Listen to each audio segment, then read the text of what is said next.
funky.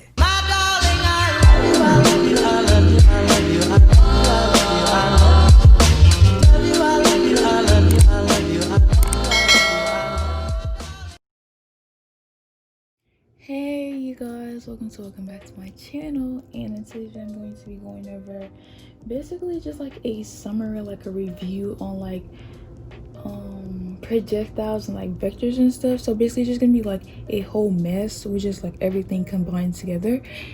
And yeah, let's just get started. Okay, so the first problem is going to be on resultant displacement. So the question reads, a runner had a resultant displacement of 7 meters at 60 degrees north of the east. What is the horizontal component of this resultant displacement? Okay, so basically we're going to be dealing with the triangle, and we know that north of east is short of long, and we always draw the longer side first. And so we would draw east first, and then we would draw the north, and then this is the little resultant vector or whatever. And so basically this side is 70 meters and it is 60 degrees. Well, the degrees is like, no, never mind. This is the delta, this is the degrees, and this is the meters for the resultant vector. And so what you're asking you is, what is the horizontal component? And we know that horizontal component is going to be this way, so that's going to be on the x-axis. So we're trying to find the adjacent side, and we know the way that we found the degrees is by doing inverse tan opposite or adjacent. And so to find the adjacent, we have to do cosine of the degrees multiplied by the number. And it's really easy. First of all, make sure your calculator is in degree mode if you have a graphing calculator. And what you want to do is do cosine of 60 degrees be multiplied by the hypotenuse. That's literally the formula for horizontal component. And the answer is 35 meters. And so the answer is 35 meters. Literally, that's it. If you're trying to find horizontal component, just do cosine the degrees multiplied by the hypotenuse. I am stuttering a lot, but the answer is 35. So that's the first problem. The second problem is, okay, so this is it's a little table, and it's basically just like asking, based on the data that they provided for us in the table, what conclusion can be made about the velocities. And so we can see that time is moving by constantly. The horizontal velocity, however, is always going to be constant. No matter what, it's always going to be constant. And the vertical velocity is always going to it's going to constantly accelerate. So basically it's going to accelerate, but in a constant motion, which means it's going to add about 9.8 meters for every second constantly. So if we know that, obviously the answer is going to be that the horizontal velocity is going to remain constant, because it always is, and the vertical velocity is going to accelerate constantly. And literally that's that. The next problem is which one on this little diagram represents the vertical displacement and the horizontal displacement. And obviously I have notes for these, so hold on, let me pull them up really quick.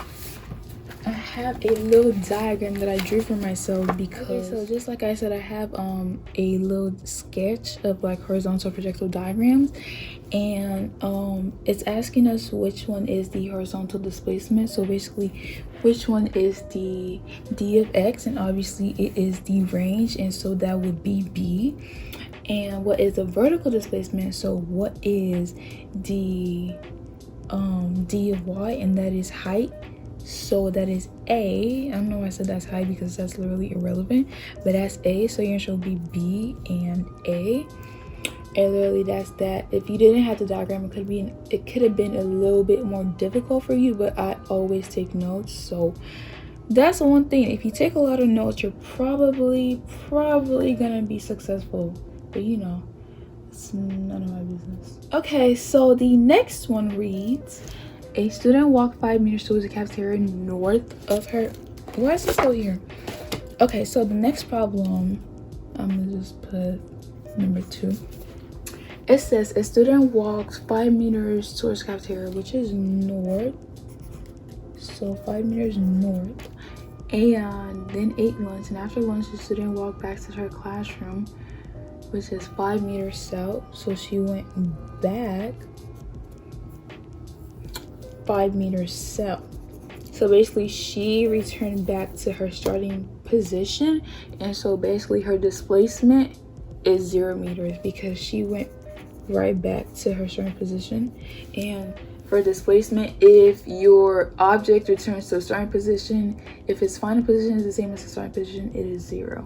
But if we're asking for distance, it would be 10 meters, just 10 meters, because distance doesn't have a direction, but it's displacement, so it is 0. Okay, next problem reads, a bullet is fired horizontally from a gun at the same time and from the same height. Those are very important because they're the same. A bullet is dropped, and if we neglect the effects of air resistance, how will the time the 2 bullets spin in the air compare? So basically, my teacher told us, like literally on the first day that we talked about this, the horizontal does not affect the vertical, and they both drop at the exact same time. I don't remember why that is, but yeah, it's always going to be the same. As long as the same height, the same time, it is going to be the same exact answer. And there's a video on YouTube that tested this theory, and it was literally so crazy to like watch it like actually happen. But yeah, there's that. So it's just gonna be the same exact time that they're both gonna drop. Next problem is, in a horizontal projectile motion problem, the time is dependent on the, so for this problem you have to figure out what the formula is. So for the time, the formula is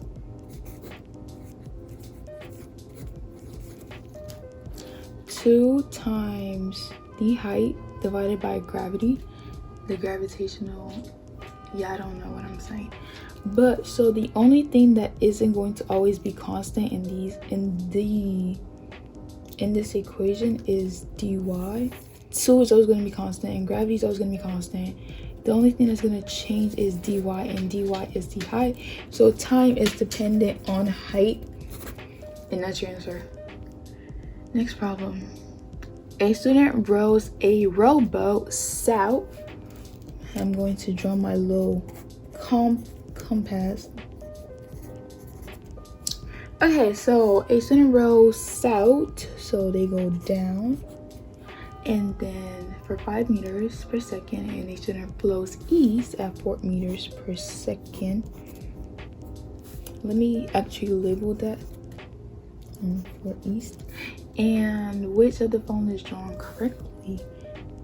It's kind of crazy because letter B and letter C look exactly the same, so I was kind of like confused on which one to pick, but that's what your diagram should look like, and literally that's it. Next problem. Okay, so next one actually this time. A ball is thrown horizontally at a speed of 42 meters per second from the top of a cliff. If the cliff is 84.7 meters high, which is the height, and the 42 meters per second is the velocity, so how long will it take until the ball hits the ground? So we're looking for time.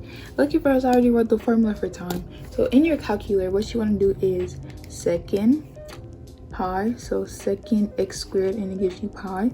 You want to put the 2, you want to put your parentheses, and our height, which is dy, is 84.7, and you want to divide by gravity, which is going to be 9.8 unless they say otherwise, and your answer is 4.157 blah blah blah, rounded, and it's 4.2 seconds. In this problem, they put the 42 meters per second, which is the velocity, just to throw people off, but it was completely unnecessary and irrelevant to the question. Next question says, a plane is traveling 160 meters per second at 30 degrees north of east. What is the vertical component of the plane's velocity? This one's different because now we're looking for vertical instead of horizontal. And so basically for your let me see. Okay, we're gonna draw east first and then north. and draw the little thing. And so we have 160 meters per second square and 30 degrees. Right, yep. I drew the east first because north of east, the longer one was east, and we always draw the east first. And the north. And so basically for vertical, we have to find the the y-axis. And so for the y-axis, it's sine. That being because of trig functions, blah blah blah. Anyways, is going to be sine, and you put in the degrees multiplied by the hypotenuse, because that's the formula for vertical component. And so your answer is 80 meters per second, and that is for your north. And that's how you solve. So horizontal, you do cosine. Vertical, you do sine. And next problem. So for the next one, it says an airplane is traveling east with a velocity of 150 kilometers per hour. If it experiences a crosswind and blows with a velocity of 30 meters to the north, what will be the new direction of the plane as it travels? Okay, so a crosswind, which I will show you guys in my notes. A crosswind looks like that. That one, this one right here. Crosswind, I don't really understand what it does, whether it helps or not. I don't really know, but that's a crosswind. And so basically it says it is traveling east. The plane is going this way at 150 kilometers per hour, and then it experiences a crosswind and blows with a velocity of 30 kilometers per hour to the north. Oh my gosh, I should have like moved this like a little bit more down, but I'm not going back at this point. And then you draw your little right triangle, and so they're asking you for the direction, and you have to put the little other direction like the east and the north and all that good stuff. Okay, so the way we find this for degrees is you do inverse tan in the parentheses, opposite over adjacent. So we started right here with the east, so your little delta is going to be right there, and the opposite obviously is 30 kilometers and the adjacent is 150. So you would put inverse and oh my god, second tan. Okay, and then your opposite is 30 divided by 150, and that is 11.3. So 11 to the nearest degree will be 11. And don't forget, it's always going to be shorter of longer, and the shorter side is clearly north, so it is going to be north of east. And that's your answer for that one. Next problem, we have an airplane. This is just like the last one, but it's now a headwind, and headwind does not help the plane. It's going to make it way slower. And so yeah, this one actually isn't really like that one. This one's asking for the resultant velocity vector of the airplane. So you're flying, what direction are we flying? We're flying east. Okay, so the plane is flying east at 800 meters per second. It's kind of like a common sense question, but yeah. And then the headwind is blowing west, so they're obviously clashing towards each other. So 15 meters per second. Okay, so if we have the plane flying 100 meters per second this way to the east, and this is clashing towards it at 15 meters per second, obviously it's going to look like this. And so you would just like cut this out, and you'll be left with 85 meters per second. So basically, let me show you guys a much neater and nicer example from my notes for combining vectors and stuff. So the plane is flying 56 kilometers west, and then a headwind hits it going at 25 kilometers per hour or whatever. And so you cut that out and you subtract, and you end up with 31 kilometers west, because the bigger one is west, so you put that. And so that goes for this one too, and it will be going east because the plane is going east, so the bigger one is the east, and that is the answer for that one. Just a couple more to go and then we're going to be done. Okay, so a student walks 10 meters south, so south going downwards for 10 meters, and then walks 15 blocks to the north, so then they go back 15 meters to the north. What is the student's results in displacement? They didn't ask for distance, they asked for displacement. Cancel that out. What is left over is 5 meters to the north. The bigger one is north, so you take the direction of the bigger one. And if they walk this way and then they went back, we're asking for like the direction wise number. I don't really know, but you subtract just like you did with this one. Basically the same question. And we have 2 more and we're done. Okay, so I'm out of breath. A marble rolling with a velocity of 1.2 meters per second rolls off the edge of a table that is 1.6 meters high. It takes 0.6 seconds to land. What is the range of the marble? So let's go back into my notes, because this time I'm looking for range, and range is represented by dx, and that is equal to vx, which is the height times time. Yeah, the height is just there to throw you off, but you need the velocity and b multiplied by time. We know the time is 0.6 seconds, and 1.2 times 0.6 is 0.72 meters, and that's the range, 0.72 meters.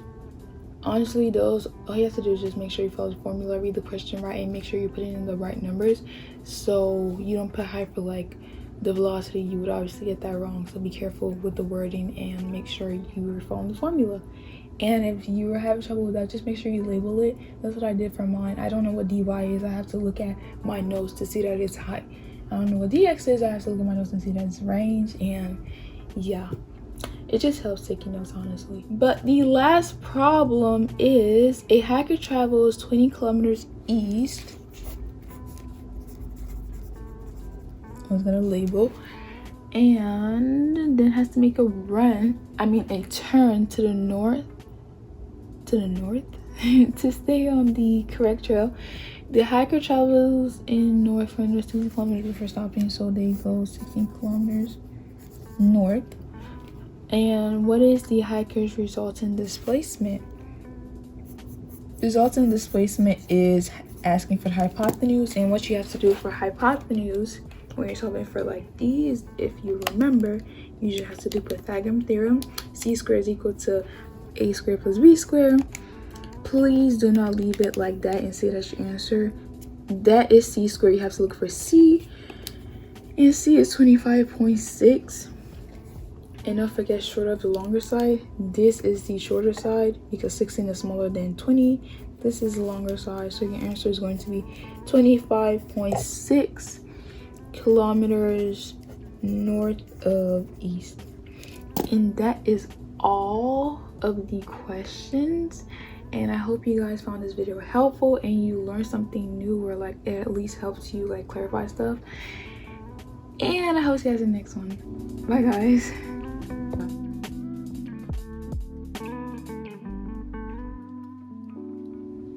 Okay, so this one is asking what the horizontal displacement. Oh, I already went over that one. Never mind. And for that, we have to add, okay, because, yeah. And so in this problem, obviously the velocity, we don't need the velocity. Yeah, we don't need the velocity because it's just there to throw you off. You would only need velocity for the range. Wait, you do need a velocity. Why am I acting dumb right now? You need the okay, you need the velocity. I mixed it up. What you don't need is the height.